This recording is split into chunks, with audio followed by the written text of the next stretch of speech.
Good morning, नमस्कार। मैं अमित सिंह, आप देख रहे हैं टाइम्स नाउ। नव भारत, देश और दुनिया की तमाम बड़ी खबरें लेकर हम हाजिर हैं। लेकिन इस वक्त सबसे पहले आपको दिखाते हैं देश और दुनिया की 100 बड़ी खबरें, लेकिन फटाफट अंदाज में।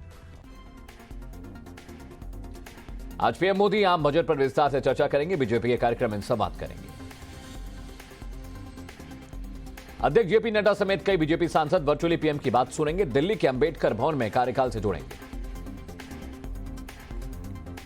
राष्ट्रपति के अभिभाषण पर धन्यवाद प्रस्ताव पर आज राज्यसभा में हो सकती है चर्चा।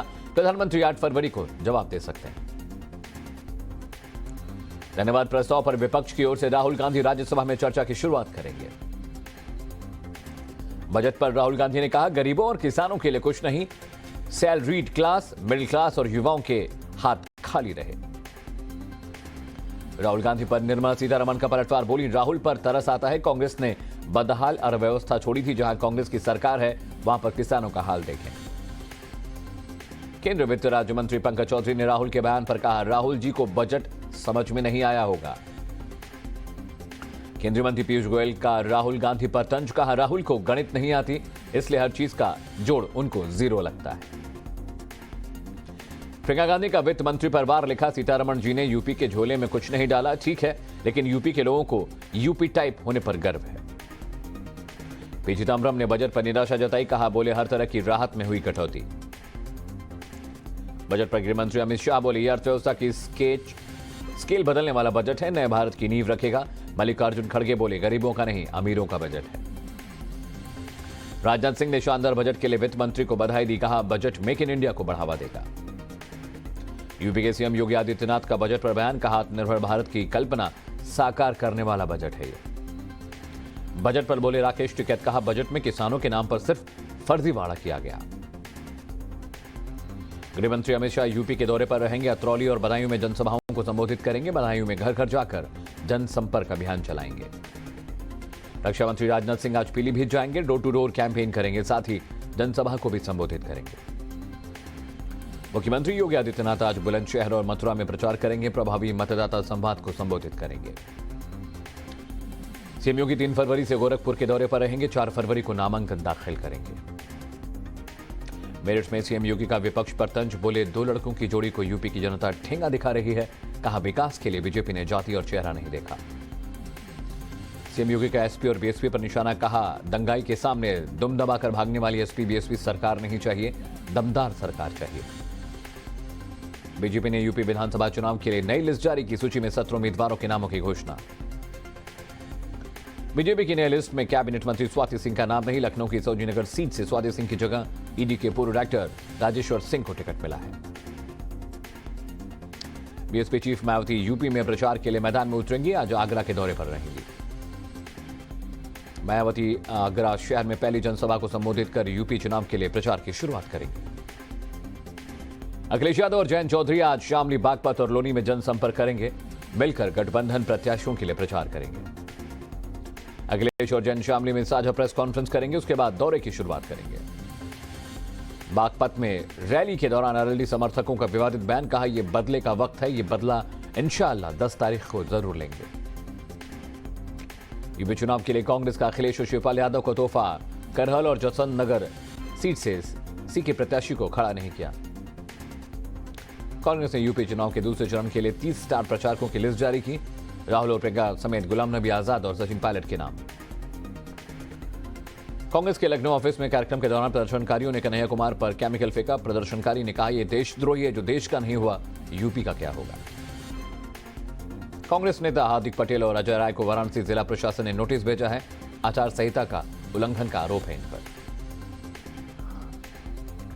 कानपुर के बीजेपी पार्षद की वीडियो वायरल हुई। वीडियो में बुजुर्ग शख्स को धमकाते हुए दिखे।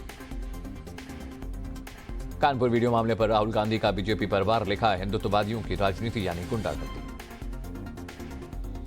अमित मालवीय ने कहा राहुल पर पलटवार लिखा, असलियत यह है कि दोनों आपस में परिचित हैं। उनके बीच के मजाक को राहुल गांधी ने हिंदुओं के अपमान का जरिया बना दिया।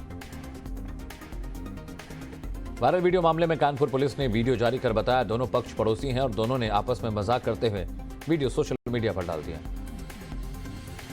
मणिपुर चुनाव के लिए कांग्रेस ने उम्मीदवारों की दूसरी लिस्ट जारी की। सूची में 10 प्रत्याशियों के नाम का ऐलान किया गया।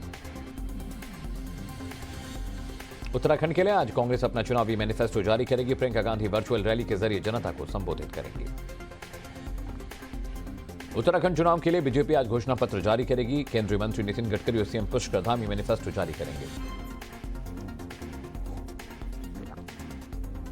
अमित शाह 4 फरवरी को पिथौरागढ़ में जनसभा करेंगे। उसके बाद नरेंद्रगढ़ में जनसभा के साथ ही घर घर जाकर प्रचार करेंगे। बीजेपी के राष्ट्रीय अध्यक्ष जेपी नड्डा 3 फरवरी को उत्तरकाशी को संबोधित करेंगे। डोर टू डोर कैंपेन करेंगे। मध्य प्रदेश सीएम शिवराज सिंह चौहान मंगलवार को गोवा में जनसभा करेंगे। कहा, गोवा को विकास के लिए पीएम मोदी और सीएम प्रमोद सावंत की डबल इंजन की सरकार चाहिए। शिवचंडी ने चमकौर साहिब से भी नामांकन दाखिल किया, ट्वीट कर जानकारी दी। विधानसभा चुनाव के लिए निर्वाचन आयोग सख्त, 5 राज्यों में तैनात किए 15 ऑब्जर्वर। आज गहलोत कैबिनेट की बैठक होगी। कैबिनेट मीटिंग के बाद शाम को मंत्रिपरिषद की बैठक होनी है। चीन द्वारा कैद किए गए अरुणाचल के युवक से टाइम्स नाउ भारत ने बात की। मिराम तरुण ने बताया कि चीन की सेना ने उन्हें टॉर्चर किया, बिजली के झटके भी दिए। मिराम तरुण ने बताया कि वो शिकार के लिए दोस्तों के साथ अंधेरा होने के बाद ऊंचाई पर गया था, जिसके बाद चीन के सैनिकों ने घेर के बंदी बना लिया था। रीट पेपर लीक मामले में बेरोजगार अभ्यर्थियों ने विरोध प्रदर्शन कर परीक्षा रद्द करने की मांग रखी। पुलिस ने लाठीचार्ज किया। रेड मामले में आरोपी रामकृपाल मीना के स्कूल और कॉलेज की बिल्डिंग गिराई गई। सरकारी जमीन पर बनी बिल्डिंग पर कब्जा किया गया था। जेडीए ने कार्रवाई की। सचिन पायलट ने टाइम्स नाउ भारत से खास बातचीत की। रीट परीक्षा मामले पर बोले, चाहे कोई सरकार हो या फिर प्रशासन में अपराधियों को नहीं बख्शा जाएगा। अलवर में कथित रेप मामले पर सचिन पायलट ने कहा, अगर पीड़िता के पिता ने लगाया आरोप तो इसकी जांच होगी। पटना के बालिका सुधार गृह की लड़की का बड़ा आरोप, कहा इंजेक्शन लगाकर हमसे गलत काम कराया जाता है। लड़की ने कहा, विरोध करने पर मारपीट की जाती है, भूखा रखा जाता है। केयरटेकर पर लगे गंभीर आरोप। एसीबी ने परमबीर सिंह को तीसरी बार समन जारी किया। आज हाजिर होने के लिए कहा गया है। बीजेपी विधायक नितेश राणे को फिर झटका, कोर्ट ने खारिज की जमानत याचिका। टीएमसी सांसद अभिषेक बनर्जी की निजी सहायक से सीबीआई ने पूछताछ की। कोयला तस्करी मामले में करीब 8.5 घंटे तक ये पूछताछ हुई। पूर्व आईपीएस रामनारायण सिंह के नोएडा स्थित घर पर इनकम टैक्स का छापा। अब तक 5 करोड़ कैश बरामद। जम्मू कश्मीर के शोपियां में आतंकी हमला। पुलिस के जवान शब्बीर अहमद को गोली मारकर आतंकी फरार। इलाके में सर्च ऑपरेशन जारी। लवनिया आत्महत्या मामले में सुप्रीम कोर्ट में याचिका दाखिल। याचिकाकर्ता ने जबरन धन परिवर्तन के मामले में हस्तक्षेप की मांग की है। दिल्ली हिंसा मामले में दिल्ली हाईकोर्ट ने 2 आरोपियों को जमानत दी। एक बुजुर्ग महिला अकबरी बेगम की हत्या से जुड़ा है मामला। गुलीबाई ऐप केस में आरोपी श्वेता सिंह ने जमानत के लिए याचिका लगाई है। कल होगी सुनवाई। 1000 जिलेटिन की छड़ों और 1000 डेटोनेटर के साथ 3 आरोपियों को महाराष्ट्र पुलिस ने गिरफ्तार किया है। मामले की जांच जारी है। धनबाद में कोयला खदान का एक हिस्सा ढहने से कई मजदूर दबे। अब तक 4 मजदूरों की मौत की खबर। पंजाब के महावा गांव में सुविधाएं न होने से स्थानीय लोग परेशान। पंजाब बॉर्डर किसान यूनियन के जिला प्रधान ने बताया, शिक्षा और स्वास्थ्य की हालत बेहद खराब है। दिल्ली में कड़कड़ाती ठंड के बीच बेघरों को सहारा मिला। ठंड से बचने के लिए बेघर लोग रैन बसेरे में शरण ले रहे हैं। दिल्ली में बीते 24 घंटे में कोरोना के 27 लोगों की मौत हुई है। 2683 नए केस सामने आए हैं। उत्तर प्रदेश में बीते 24 घंटे में कोरोना के 4900 नए केस, 26 लोगों की संक्रमण से मौत हुई है। तमिलनाडु में पिछले 24 घंटे में 16,096 नए कोविड मामले सामने आए हैं। 25,592 मरीज ठीक हुए हैं। कर्नाटक में पिछले 24 घंटे में कोविड के 14,366 नए मामले सामने आए। 58 मरीजों की मौत हुई। आंध्र प्रदेश में 14 फरवरी तक जारी रहेगी नाइट कर्फ्यू। रात 11 बजे से सुबह 5 बजे के बीच प्रतिबंध जारी रहेगा। मुंबई में कोरोना प्रतिबंधों में ढील। नाइट कर्फ्यू हटाया गया। रेस्टोरेंट, थिएटर 50% क्षमता के साथ चलेंगे। बिहार में 7 फरवरी से खुलेंगे सभी स्कूल कॉलेज। कोरोना केस कम होने के बाद शिक्षा मंत्री का ऐलान। 5G स्पेक्ट्रम पर ट्राई के सुझाव मार्च तक आएंगे। केंद्रीय मंत्री अश्विनी वैष्णव ने जानकारी दी। एयरटेल के साथ मिलकर गूगल बनाएगी सस्ते स्मार्टफोन। $100 करोड़ के निवेश का ऐलान। रक्षा मंत्रालय का बड़ा फैसला। महिला फाइटर पायलट को भारतीय वायुसेना में मिलेगी स्थायी commission. Lieutenant general Upendra Dwivedi ने संभाला उत्तरी कमान के सेना कमांडर का कार्यभार। भारत और यूरोपीय संघ के बीच हुई दूसरी समुद्री सुरक्षा वार्ता, विदेश मंत्रालय ने जानकारी दी। ओमान के रक्षा मंत्रालय के महासचिव डॉक्टर मोहम्मद बिन नासिर बिन अली ने आज नई दिल्ली में रक्षा मंत्री से मुलाकात की। दोनों देशों के बीच रक्षा सहयोग बढ़ाने के तरीकों पर चर्चा होगी। इजरायल ने फिलिस्तीनी गनमैन के घर को गिराया, शख्स पर एक इजरायली नागरिक की हत्या का आरोप है। वॉशिंगटन में अपने अधिकारी को पुलिसकर्मी ने गोली मारी, चोर को पकड़ने के दौरान हुआ हादसा। न्यूयॉर्क में अपने साथी को पुलिसकर्मियों ने सम्मान दिया, बीते हफ्ते शूटआउट में चली गई थी एक पुलिस वाले की जान। जर्मनी में पुलिस वालों की हत्या के आरोपी गिरफ्तार, आरोपियों ने 2 पुलिस वालों को रात के समय गोली मार दी थी। जर्मनी के हैम्बर्ग में बंदूक के साथ स्कूल में घुसा अज्ञात शख्स, स्कूल के अंदर तलाशी अभियान जारी है। यूक्रेन पहुंचे इंग्लैंड के पीएम बोरिस जॉनसन, कहा हम रूस यूक्रेन विवाद में यूक्रेन के साथ खड़े हैं। इंग्लैंड के हीथ्रो एयरपोर्ट पर लैंडिंग के दौरान हादसे का शिकार होने से बचा ब्रिटिश एयरलाइन का विमान, रनवे से टकराया विमान का पिछला हिस्सा। दक्षिण अमेरिका के इक्वाडोर में भूस्खलन, 18 की मौत, राहत और बचाव कार्य जारी। sao paulo में मेट्रो का एक हिस्सा गिरा, हजारों यात्रियों को आने जाने में परेशानी। नीदरलैंड के उत्तरी सागर तट पर 2 जहाज आपस में टकराए, क्रू मेंबर्स को रेस्क्यू किया गया। FIH हॉकी प्रो लीग में भारतीय महिला टीम ने चीन को 2-1 से लगातार दूसरी बार हराया। अंडर 19 वर्ल्ड कप में ऑस्ट्रेलिया के खिलाफ सेमीफाइनल में पूरी ताकत के साथ उतरेगा भारत, निशांत सिंधु भी कोविड से हुए रिकवर। कोरोना के खतरे को देखते हुए BCCI का बड़ा फैसला, दर्शकों के बिना होगी Bharat West Indies one day series. IPL 2022 के लिए 12 और 13 फरवरी को होगा खिलाड़ियों का ऑक्शन। IPL ने मां की सेट में 10 खिलाड़ियों को शामिल किया। IPL में मां के सेट में डेविड वार्नर ने श्रेयस अय्यर तक सरी के खिलाड़ियों का नाम, सेट में 6 विदेशी और 4 भारतीय खिलाड़ी। 15 करोड़ में बिकने वाली काइल जैमिसन ने IPL को दिया झटका, इस सीजन IPL नहीं खेलेगा न्यूजीलैंड का तेज गेंदबाज। टीम इंडिया के पूर्व का बल्लेबाज गौतम गंभीर का बयान, भारत को एक तेज गेंदबाज ऑलराउंडर की तलाश से आगे बढ़ जाना चाहिए। ऋतिक रोशन के साथ देखिए मिस्ट्री गर्ल की पहचान सामने आई, पेशे से संगीतकार हैं सबा आजाद। मौनी राय ने साझा की अपनी हल्दी की तस्वीर, हाल ही में अपने बॉयफ्रेंड सूरज नाम्बियार के साथ 7 फेरे लिए हैं।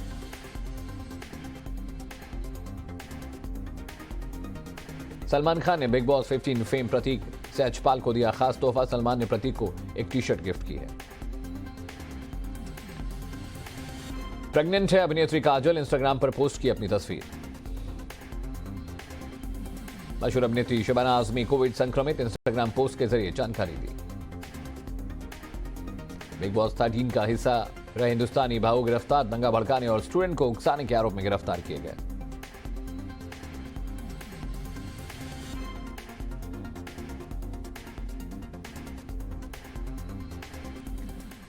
देश और दुनिया की 100 बड़ी खबरें देखने के बाद आइए रुक करते हैं 1 मिनट में कुछ और अहम खबरों का। आम बजट में देश हर वर्ग को खुश करने की कोशिश की गई, लेकिन बजट के बाद मोदी सरकार पर राहुल गांधी ने निशाना साधा तो सरकार से भी तगड़ा जवाब मिला है। 1 मिनट के भीतर ये पूरी खबर समझिए। देश का आम बजट सामने आने के बाद देश के हर हिस्से से अलग अलग वर्गों से प्रतिक्रियाएं आई। राहुल गांधी भी ट्वीट कर सरकार को साधने में पीछे नहीं रहे। बजट पर हमला बोलते हुए इसे जीरो सम बजट करार दिया। सरकार पर निशाना साधते हुए राहुल गांधी ने कहा कि बजट में नौकरी पेशा, मिडिल क्लास, गरीबों, बेरोजगारों, किसानों के लिए कुछ नहीं है।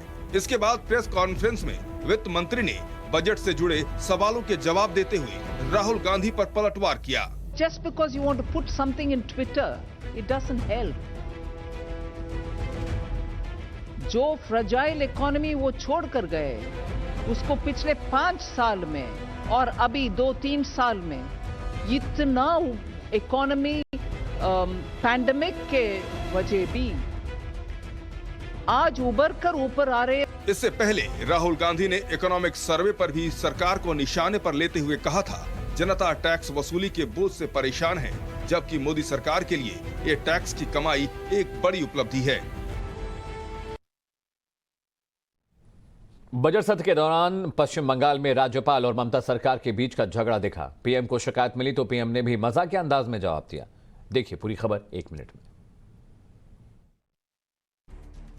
पश्चिम बंगाल में गवर्नर जगदीप धनखड़ और ममता बनर्जी के बीच का झगड़ा जगजाहिर है। आए दिन दोनों के बीच आमना सामना होता ही रहता है। हद तो ये हो गई कि बजट पेश होने के बाद जब लोकसभा स्थगित होने वाली थी तभी पीएम मोदी सांसदों का हाल जानने के लिए उनके पास पहुंचे।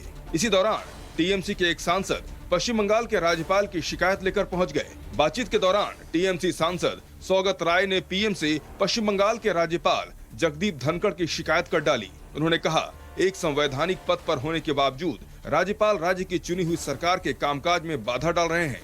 पीएम मोदी ने भी टीएमसी सांसद की शिकायत का बड़े ही मजाकिया अंदाज में जवाब देते हुए कहा, आप रिटायर हो जाएं, तब बुला लेंगे। हालांकि इसके साथ ही पीएम मोदी ने उनके स्वास्थ्य के बारे में भी बात की। पीएम मोदी सदन में कांग्रेस नेता अधीर रंजन चौधरी, टीएमसी के सुदीप बंदोपाध्याय और सौगत राय जैसे कई सांसदों से मुलाकात की। और उत्तर प्रदेश विधानसभा चुनाव की गर्मी इतनी तेज है कि उसकी ताप दूर तक जारी। विवादित बयानों का दौर भी थमा नहीं है। बागपत में आरएलडी समर्थक का ऐसा ही विवादित बयान वायरल हो रहा है। 1 मिनट के भीतर ये पूरी खबर समझिए। मैं ये कहता हूं मुसलमानों, खुदा की कसम ये बदले का वक्त है। ये बदला इंशाअल्लाह जरूर हम 10 तारीख में हम बताएंगे। ये जुबानी जहर आरएलडी के एक समर्थक की है, जिसमें वो मुस्लिम वोटरों को भड़काते हुए नजर आ रहा है। मुस्लिमों को भड़काने वाला ये वीडियो जमकर वायरल हो रहा है। ये वीडियो उत्तर प्रदेश के बागपत की है, जिसमें आरएलडी प्रत्याशी जयवीर सिंह तोमर के समर्थन में एक जनसभा की गई और उसी दौरान वहां मौजूद एक समर्थक के बिगड़े बोल सामने आ गए। मैं ये कहता हूं मुसलमानों, खुदा की कसम ये बदले का वक्त है। ये बदला इंशाअल्लाह जरूर हम 10 तारीख में हम बताएंगे। जिस वक्त आरएलडी का ये समर्थक गलत बयानी कर रहा था, मौके पर समाजवादी पार्टी गठबंधन में शामिल आरएलडी उम्मीदवार जयवीर सिंह तोमर, आरएलडी परमिंदर तोमर और समाजवादी पार्टी के हाजी तराबुद्दीन भी मौके पर थे, लेकिन उन्होंने इसे रोकने की जहमत नहीं उठाई। वीडियो वायरल होने के बाद पुलिस मामले पर कार्रवाई की बात कह रही है। और उत्तर प्रदेश विधानसभा चुनाव की लड़ाई अब जबरदस्ती पार आ गई है। कानपुर में एक पार्षद के दबंगई वाला वीडियो खूब वायरल हो रहा है। पूरी खबर 1 मिनट में। नहीं भाजपाई हो, मैं भाजपाई क्यों हूँ? नहीं हूँ मैं भाजपाई। कांग्रेस में वोट बढ़ गए। क्या चीज?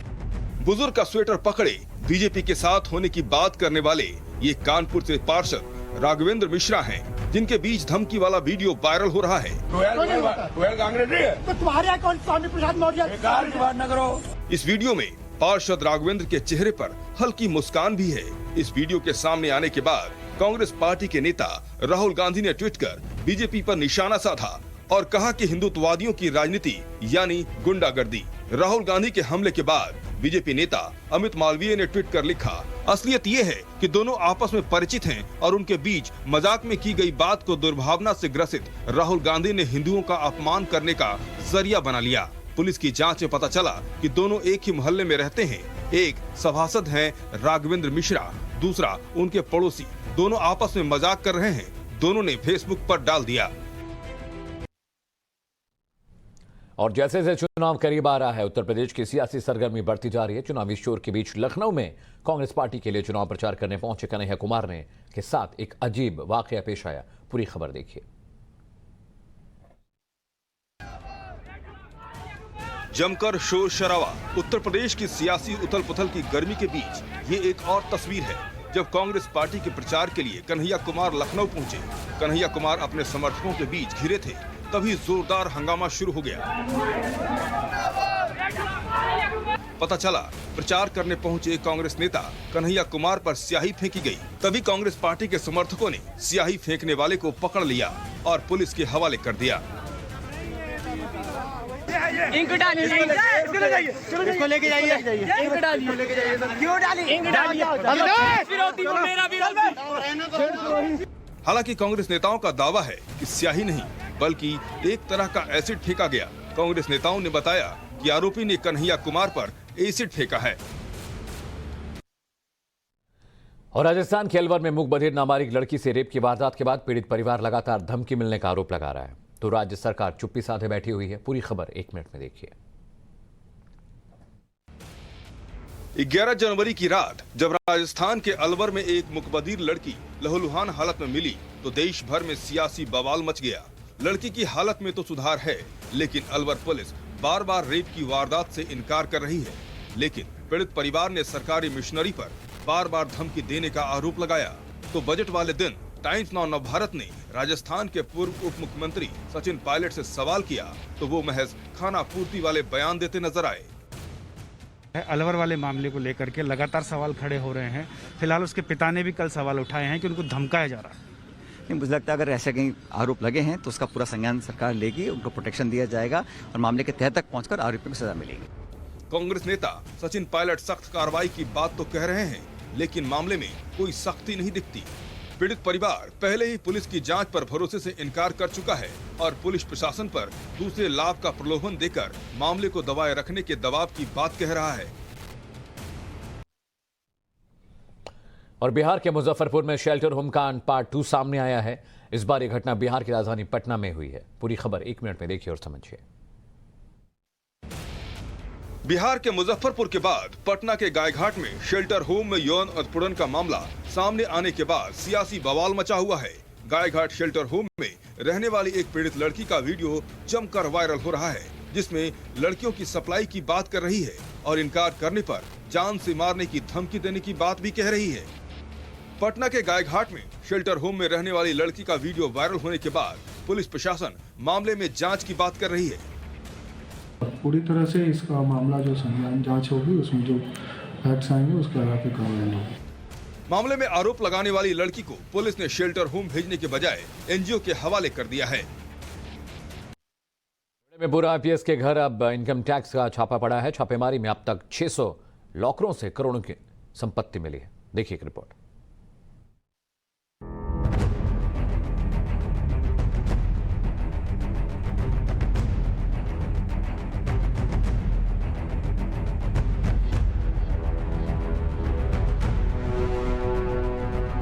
ये पूर्व आईपीएस अफसर आरएन सिंह का नोएडा का घर है। इस घर में जब इनकम टैक्स की टीम ने छापा मारा तो आंखें चौंधिया गईं। घर के बेसमेंट में 600 प्राइवेट लॉकर बरामद किए, जिसमें से करीब 3 करोड़ रुपए कैश की बरामदगी हो चुकी है।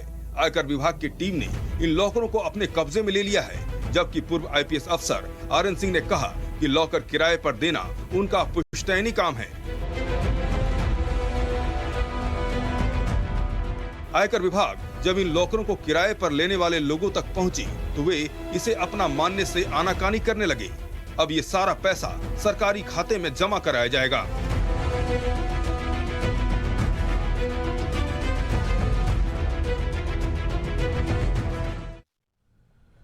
और जयपुर में रीट पेपर लीक मामले में आरोपी रामकृपा मीणा को पहले ही पुलिस ने गिरफ्तार कर लिया है। अब कॉलेज की इमारत पर भी बुलडोजर चलाया गया है। पूरी खबर 1 मिनट के भीतर देखिए।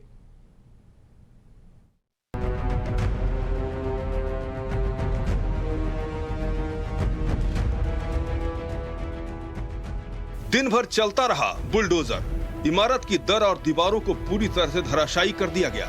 जीडीए के एक्शन के बाद पूरे इलाके में हड़कंप मच गया। ये जयपुर में रीट भर्ती पेपर लीक मामले के आरोपी रामकृपा मीणा का स्कूल कॉलेज है। प्रशासन का आरोप है कि कॉलेज सरकारी जमीन पर अवैध कब्जा करके बनाया गया था। 72 जीडीए एक्ट के अंतर्गत दिया।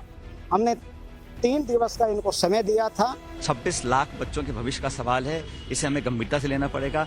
मैं नहीं चाहता हूं कि नौजवानों का जो कॉन्फिडेंस और इकबाल है सिस्टम के ऊपर वो हट जाए। आपको बता दें कि रीट पेपर लीक मामले में आरोपी रामकृपा मीणा पहले ही गिरफ्तार हो चुका है, जबकि बेरोजगार अभ्यर्थियों ने प्रदर्शन कर परीक्षा को रद्द करने की मांग की है। उधर बीजेपी मामले में सीबीआई जांच की मांग कर रही है।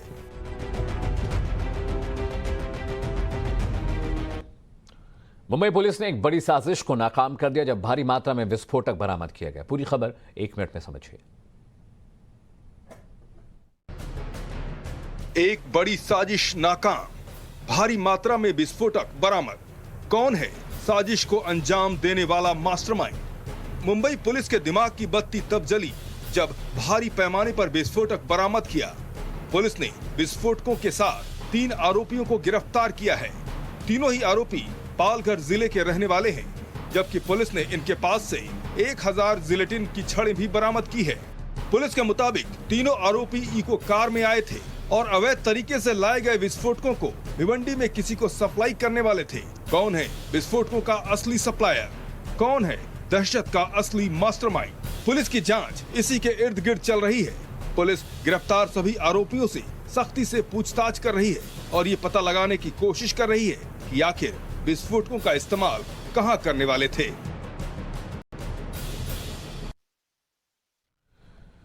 देश में करीब 20 दिन बाद कोरोना संक्रमण के एक दिन में 2 लाख से कम मामले सामने आए हैं। एक्सपर्ट जल्द ही तीसरी लहर के खत्म होने के आसार जता रहे हैं। पूरी खबर देखिए। देश में कोरोना संक्रमण की रफ्तार में कमी आ रही है। पिछले 24 घंटे में 1,67,000 लोग वायरस से बीमार हुए हैं, जबकि 1192 लोगों की बीमारी की वजह से मौत हो गई। मरने वालों की तादाद से चिंता फिर से बढ़ गई है। देश में वीकली पॉजिटिविटी रेट इस समय 15.25% है। एक दिन में केरल में सबसे ज्यादा संक्रमण के 51,887 नए मामले सामने आए हैं। वहीं देश की राजधानी दिल्ली में एक दिन में 2,683 लोग संक्रमित हुए हैं। वहीं 27 लोगों की जान चली गई है। दिल्ली में इस समय पॉजिटिविटी रेट 5.09% है। महाराष्ट्र में भी किलर कोरोना के कहर में कमी आई है। राज्य में पिछले 24 घंटे में कोरोना वायरस के 14,372 नए मामले दर्ज किए गए हैं। कोरोना के घटते मामलों के मद्देनजर मुंबई में कोरोना प्रतिबंधों में ढील दी गई है। रेस्टोरेंट, थिएटर 50% क्षमता के साथ खुले जा सकते हैं। नाइट कर्फ्यू हटा दिया गया है। पर्यटन स्थल सामान्य समय के अनुसार खुलेंगे। साप्ताहिक बाजार भी पहले की तरह सामान्य समय के अनुसार खुलेंगे। शादियों में खुले मैदान और बैंकेट हॉल की क्षमता का 25% तक मेहमानों के आने की इजाजत होगी। स्वास्थ्य मंत्रालय ने कहा कि अभी तक देश में 166.68 करोड़ वैक्सीन डोज लोगों को लगाए गए हैं। एक्सपर्ट का मानना है कि जल्दी ही कोरोना एंडेमिक बनकर रह जाएगा। और 1 मिनट के भीतर देश और दुनिया की तमाम बड़ी खबरें आपने देख ली। अब वक्त हो चला है इस वक्त की 10 बड़ी सुर्खियां देखने का। आप देख रहे टाइम्स नौ भारत, मैं हूं आपके साथ अमित सिंह। टाइम्स नौ भारत पर अब वक्त हो चला है सुपर 30 का। सुपर 30 में देखिए सबसे पहले देश की बड़ी खबरें।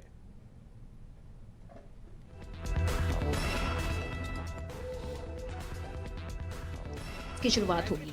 बजट सत्र में विपक्ष के कड़े तेवर देखते हुए ये तय है कि सत्र के हंगामेदार रहने के आसार हैं। बजट को लेकर राहुल गांधी भी आज सरकार पर हमला बोल सकते हैं। वहीं सूत्रों की माने तो आम बजट पर पीएम मोदी 8 फरवरी को बोल सकते हैं। 31 जनवरी को राष्ट्रपति के अभिभाषण के साथ बजट सत्र की शुरुआत हुई थी। वहीं 11 फरवरी को बजट सत्र का समापन है। 11 फरवरी को वित्त मंत्री बजट से जुड़े सभी सवालों का जवाब भी दे सकते हैं। मोदी सरकार के दूसरे कार्यकाल का ये चौथा बजट पेश हुआ है।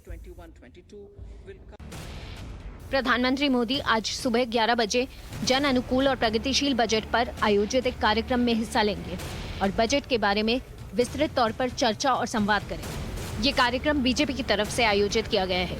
संवाद में पीएम मोदी लोगों को ये बताएंगे कि बजट 2022-23 के गरीब, किसान, आम लोगों को क्या क्या फायदे पहुंचने वाले हैं। पीएम मोदी का ये कार्यक्रम वर्चुअल है, जिसमें आम लोग भी जुड़ सकते हैं। पीएम मोदी ने ट्वीट कर लोगों से इस संवाद से जुड़ने की भी अपील की है। आज बजट को जीरो बताने वाले राहुल गांधी पर वित्त मंत्री निर्मला सीतारमण ने पलटवार किया है। सीतारमण ने कहा कि राहुल गांधी हमेशा गैर जिम्मेदाराना टिप्पणियां करते हैं और उन्होंने बिना होमवर्क किए बजट पर टिप्पणी की है। वित्त मंत्री ने यह भी कहा कि मुझे उन लोगों पर दया आती है जो बहुत जल्दी प्रतिक्रिया करते हैं, केवल इसलिए कि आप ट्विटर पर कुछ टिप्पणी करना चाहते हैं। ये आपके काम नहीं आएगा। पहले उन्हें कांग्रेस शासित राज्यों में कुछ करना चाहिए और तब उसके बाद इसके बारे में कुछ बोलना चाहिए। राहुल गांधी पर यूपी टाइप टिप्पणी पर सियासत तेज हो गई है।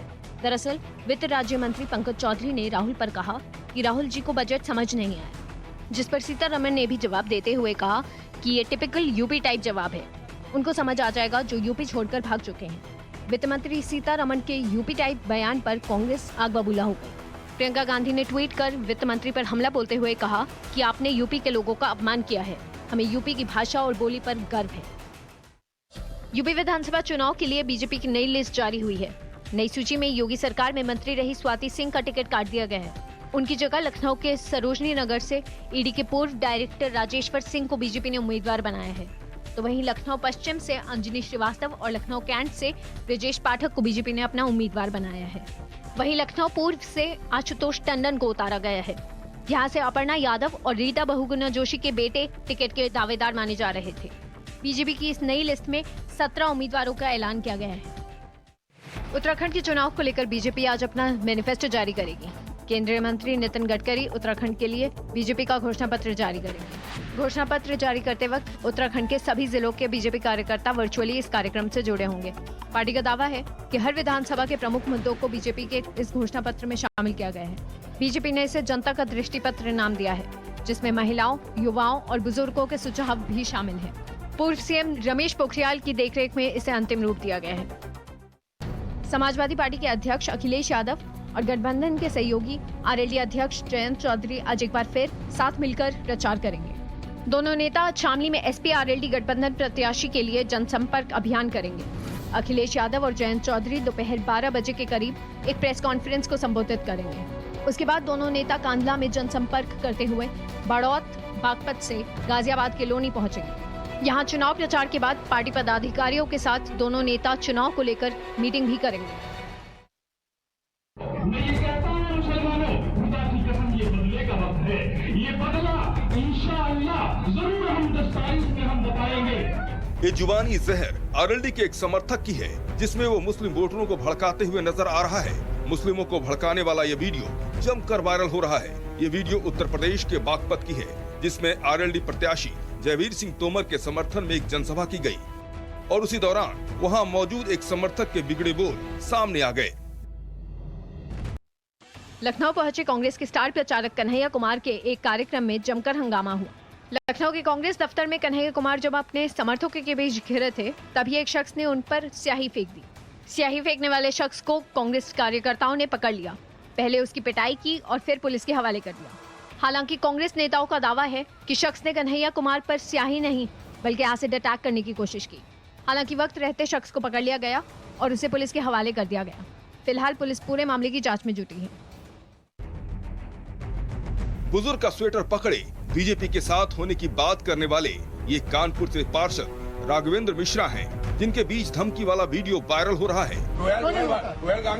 तुम्हारे अकाउंट स्वामी प्रसाद मौर्य न करो। इस वीडियो के सामने आने के बाद राहुल गांधी ने ट्वीट कर बीजेपी पर निशाना साधा और कहा कि हिंदुत्ववादियों की राजनीति यानी गुंडागर्दी।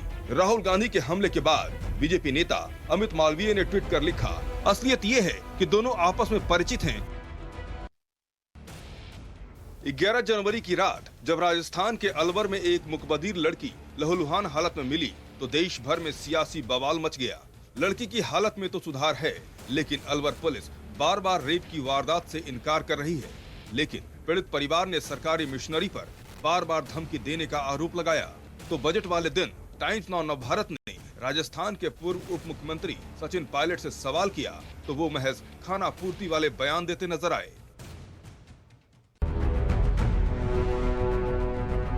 ये पूर्व आईपीएस अफसर आरएन सिंह का नोएडा का घर है। इस घर में जब इनकम टैक्स की टीम ने छापा मारा तो आंखें चौंधिया गईं। घर के बेसमेंट में 600 प्राइवेट लॉकर बरामद किए, जिसमें से करीब 3 करोड़ रुपए कैश की बरामदगी हो चुकी है। जबकि पूर्व आईपीएस अफसर आरएन सिंह ने कहा कि लॉकर किराए पर देना उनका पुश्तैनी काम है।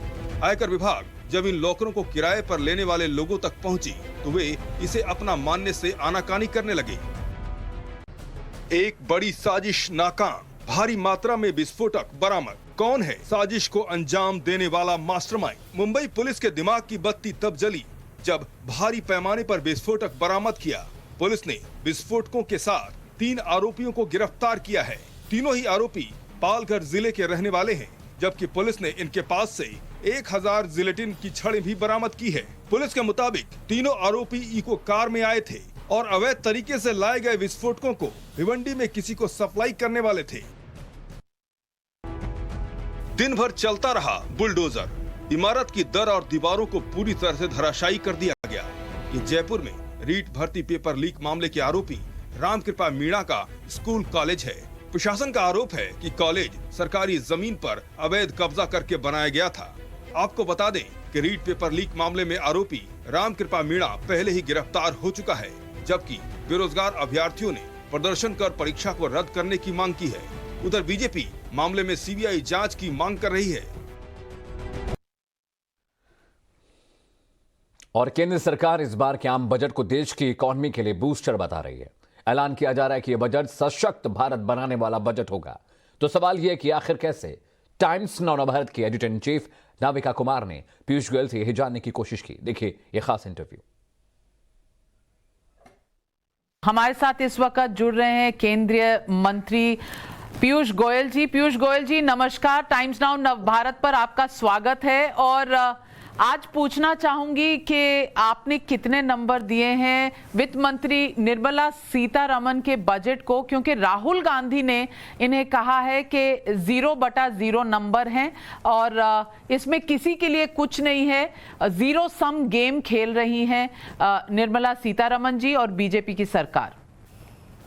नाविका जी, आप भी जानती हैं कि गणित आना चाहिए। अगर इसके ऊपर कुछ टिप्पणी करनी है तो राहुल जी को तो पहले अपना गणित ठीक करना पड़ेगा। 0/0 जैसी चीज कुछ होती नहीं है।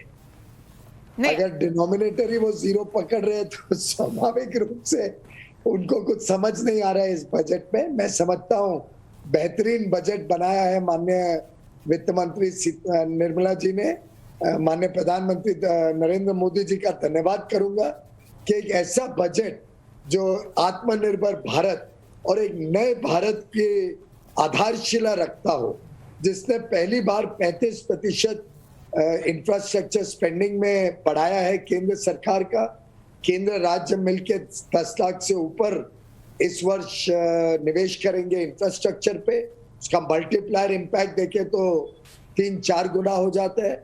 उसका जो बड़ा फायदा होगा हमारे एमएसएमई सेक्टर को, हमारे छोटे बड़े उद्योग को, सर्विस सेक्टर को, जिस प्रकार से लाखों लोगों को नए रोजगार के काम के अवसर मिलेंगे, हमारे स्टार्टअप्स के बिजनेस में डिमांड बढ़ेगा। It's a huge economic growth oriented budget and मैं समझता हूँ इस बजट से एक शुरुआत देखेंगे आप वर्षों तक तेज गति से विकास की।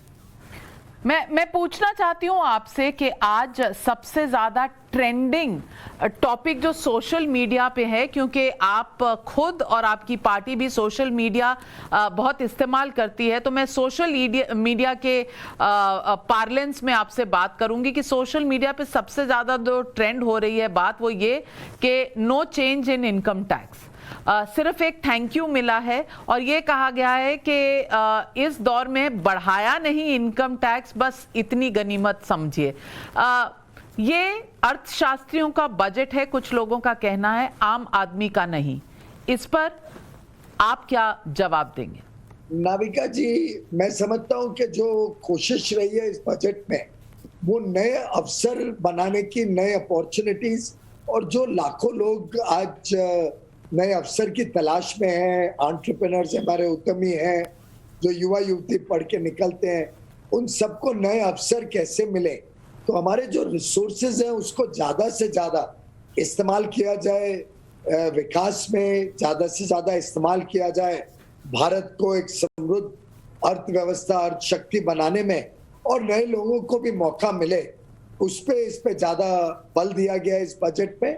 और रिसोर्सेज को टारगेट किया है, डिमांड पुश के लिए रिसोर्सेज को टारगेट किया है, उन सबको मौका देने के लिए जो आज विकास में पीछे रह गए। और मैं समझता हूँ कि जहाँ तक इंसेंटिव्स की बात है, अलग अलग प्रकार से इंसेंटिवाइज किया गया कि the larger pi is available for everybody, सबकी आमदनियां बढ़े, उस पर ज्यादा फोकस किया गया। पीयूष गोयल जी, कुछ लोगों का ये भी कहना है, कुछ एक्सपर्ट्स का कहना है कि इस बजट के द्वारा आपने राजनीति और अर्थशास्त्र को अलग कर दिया है। जिस तरह कुछ साल पहले रेल बजट को ही खत्म कर दिया था, अब धीरे धीरे राजनीतिक स्टेटमेंट होंगे, पॉलिसी स्टेटमेंट होंगे, शायद बजट की जो प्रक्रिया है वो सिर्फ एक बैलेंस शीट अकाउंटिंग की रह जाएगी। उत्तर प्रदेश चुनाव का कोई प्रेशर नहीं था आपकी पार्टी पर या वित्त मंत्री पर कि कुछ रेवड़ियां बांटें, कुछ किसी को कुछ दिया नहीं, तो लोग कह रहे हैं कि अगर चुनाव के सीजन में कुछ नहीं मिला तो आगे पीछे आप क्या पूछेंगे किसी को? पहली बात तो नाविका जी, माननीय प्रधानमंत्री जी और माननीय वित्त मंत्री जी ने गत 2 वर्षों में लगातार अलग अलग निर्णयों के माध्यम से कुछ ना कुछ पेश करते गए हैं। और आपने देखा आत्मनिर्भर भारत पैकेज के माध्यम से, और उसके बाद कई सारे और अनाउंसमेंट्स ऐसे हुए जिसने देश में नए नए अवसर प्रदान किए, नए नए प्रोजेक्ट्स को इनिशिएट किया, नए निवेश को प्रोत्साहन देने के लिए बहुत सारे नई योजनाएं देश के समक्ष रखी। तो मैं समझता हूं कि बजाय बजट के लिए ही रुकने के, माननीय प्रधानमंत्री जी और माननीय निर्मला जी ने कंटिन्यूअसली नई नई चीजें देश के समक्ष रखी हैं, जिसका लाभ आज देश को मिल रहा है। मैं तो समझता हूँ माननीय प्रधानमंत्री जी को बधाई देनी चाहिए कि उन्होंने ये एक देश का बजट बनाया, और 5 राज्य जहाँ पे चुनाव चल रहे हैं वो इस देश का अभिन्न हिस्सा है, तो उनके भी लोगों को स्वाभाविक रूप से इसका लाभ होगा। आखिर जब इंफ्रास्ट्रक्चर में इतने प्रोजेक्ट्स लगेंगे तो इन 5 राज्यों में भी उसका लाभ होगा। जब हमारे पर्वतों पे इतनी सारी रोड कनेक्टिविटी बढ़ेगी तो उसका लाभ तो इन प्रदेशों में भी होगा। जब पूर्वांचल में, नॉर्थ ईस्ट में इतना बड़े रूप में निवेश होगा तो स्वाभाविक है कि वहां के हर राज्य को उसका लाभ होगा। तो मेरे हिसाब से ये एक देश का बजट है, देश के हर व्यक्ति को 135 करोड़ लोगों का बजट है, और उसमें जो चुनावी राज्य हैं उनमें भी इसका लाभ स्वाभाविक रूप से बड़े रूप में देखने को मिलेगा। पीयूष गोयल जी, लोग ये भी कहते हैं कि बीजेपी एक मध्यम वर्ग, मिडिल क्लास की पार्टी होती थी। अब शायद आप मध्यम वर्ग को भुला चुके हैं, क्योंकि आपको लगता है कि नीचे के तबकों से जिस तरह से आपको सपोर्ट और वोट मिलते हैं, आपकी सारी इन्वेस्टमेंट, सारे स्कीम्स सिर्फ उस तबके के लिए, मैं नहीं कह रही कि उस तबके के लिए नहीं करना चाहिए, लेकिन बिल्कुल मध्यम वर्ग की अनदेखी करना, ये कहां तक सही है? क्या आपको बिल्कुल अब मध्यम वर्ग के सपोर्ट की जरूरत महसूस नहीं होती? मैं समझता हूं कि ये बहुत ही गलत स्टेटमेंट है और भ्रमित करता है। हमारी पार्टी देश की पार्टी है, भारत की पार्टी 135 करोड़ लोगों की चिंता करती है, और मैं समझता हूं हमारा मध्यम वर्गीय समाज, हमारे भाई बहन एक अभिन्न वर्ग है देश के। हम गरीबों की, उनकी जरूरतों के हिसाब से चिंता करते हैं, मध्यम वर्ग की उनकी जरूरतों के हिसाब से चिंता करते हैं। चाहे वो देश में नए अवसर प्रदान करने की बात हो, चाहे स्टार्टअप्स को सपोर्ट करने की बात हो, औद्योगिक विकास की बात हो, मध्यम वर्ग के लिए, एमएसएमई सेक्टर के लिए, व्यापारी वर्ग के लिए, सभी के लिए उनकी जरूरतों के हिसाब से योजनाएं आती हैं। उन योजनाओं का लाभ सभी को मिलता है। आखिर जब एक्सपोर्ट इतने बड़े रूप से बढ़ता है, निर्यात होता है, तो उसका लाभ जो लोग काम कर रहे हैं एक्सपोर्ट सेक्टर से उनको मिलता है।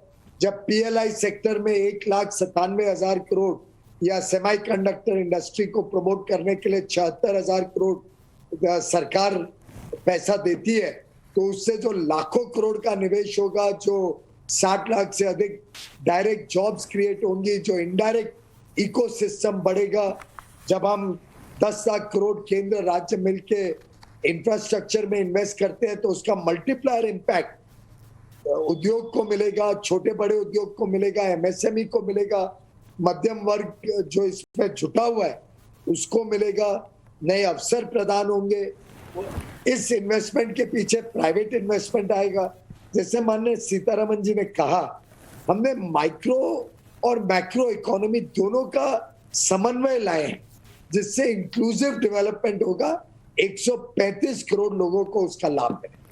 पीयूष गोयल जी, आपने बहुत लंबी फहरिस्त लिस्ट पढ़ा दी कितने लोगों को लाभ होगा, लेकिन क्या आपको नहीं लगता कि इस कोरोना काल में कई ऐसे मध्यम वर्ग के परिवार हैं जिन्हें मुफ्त का राशन नहीं मिलता, जिन्हें आयुष्मान भारत नहीं मिलता, जिनकी नौकरियां चली गई हैं, जिनके सैलरीज में कटौती हो गई है, जो ऑपरेट फ्रॉम होम कर रहे हैं, जिनके खर्चे बढ़ गए हैं, चाहे वो कोरोना के कारण हो, हेल्थ पर हो, चाहे बच्चों की एजुकेशन पर हो, क्योंकि एजुकेशन ऑनलाइन हो गई है, उसके लिए यंत्र तंत्र सब कुछ चाहिए। क्या उनके लिए एक भी आंसू नहीं है? उनके लिए एक भी ऐसी चीज नहीं हो सकती थी बजट में जो थोड़ी सी राहत उन्हें महसूस करवाए? नाविका जी, ऐसी कोई बात नहीं है। हर वर्ग की जो चिंताएं थी, जो तकलीफें थी, उसको मद्देनजर रखते हुए पिछले 2 वर्ष में कई बार अलग अलग योजनाओं से सबकी चिंता की गई है। स्वास्थ्य सेवाओं में बड़े पैमाने पे निवेश किया गया है। एजुकेशन सिस्टम्स को सुधारने के लिए न्यू एजुकेशन पॉलिसी लाई गई। आज भी माननीय निर्मला जी ने इसका जिक्र किया कि कैसे नए तरीके जो शिक्षा में अब अपनाए जा रहे हैं उसके लिए सरकार चिंता करेगी, उसके लिए आवश्यक निवेश करेगी। मैं समझता हूँ मध्यम वर्ग एक अभिन्न अंग है समाज का और हमारी सरकार हर व्यक्ति की चिंता करे, ये हमारी प्राथमिकता रहती है। जरूर कोविड काल में कई लोगों को नुकसान हुआ है, हमारी पूरी संवेदना है उनके साथ, लेकिन कोशिश ये है कि अवसर बढ़े और पुनः एक बार सबके जीवन में खुशहाली आए, सबको फिर मौका मिले, फिर सबकी आमदनी बढ़े। हमारी कोशिश है टू क्रिएट अ लार्जर पाई जिसमें सभी को लाभ मिल सके। पीयूष गोयल जी, इस बजट में डिजिटल वर्ड की बहुत प्राथमिकता रही है, तो चाहे वो डिजिटल करेंसी हो या डिजिटल ऑनलाइन लर्निंग हो या टेलीविजन चैनल्स के माध्यम से एजुकेशन हो, क्रिप्टो करेंसीज पर सीधे तौर पर वित्त मंत्री ने नहीं कहा कि ये जायज़ हैं कि नाजायज़ हैं, इस पर सस्पेंस बना हुआ था।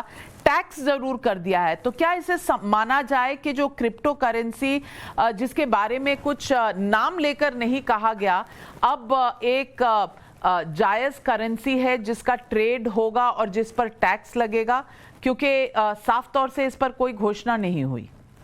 जो reserve bank of India digital currency issue करेगी वो देश की जायज करेंसी होगी जिसके ऊपर लोग विश्वास कर सकते हैं, जो रिजर्व बैंक की मॉनिटरिंग के अंतर्गत होगा और वो उसको इशू करेंगे।